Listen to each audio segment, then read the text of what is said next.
ఇటు పాకిస్తాన్ ఇండియా యుద్ధం చేస్తుంది, అటు రష్యా యుక్రెయిన్ యుద్ధం చేస్తుంది, ఇటు ఇజ్రాయెల్ హమాస్ యుద్ధం చేసుకుంటారు. ఈ ఇద్దరు పోట్లాడుకుంటే వీళ్ళునే మానుతారంటే వీళ్ళు క్రైస్తవులైనా వీళ్ళు మానరు, క్రైస్తవులు కాకపోయినా వాళ్ళు మానరు. చస్తే చచ్చిపోతామని తెగించేస్తున్నారు. 3 ఏళ్ళు ఇంకా తట్టుకుంటున్నారంటే, యుద్ధాలు చేసుకుంటున్నారంటే ఇంక వీళ్ళని ఎవరు ఆపుతారు? మనకే ఇది బాధగా ఉంది, మనకే ఇది బెంగగా ఉంది.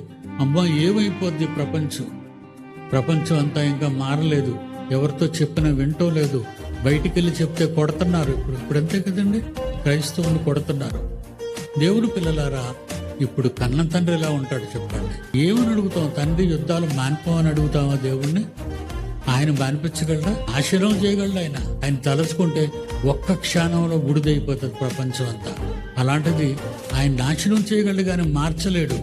మార్పు నీలో ఉంది, నీ హృదయంలో ఉంది, నీ ఆత్మలో ఉంది.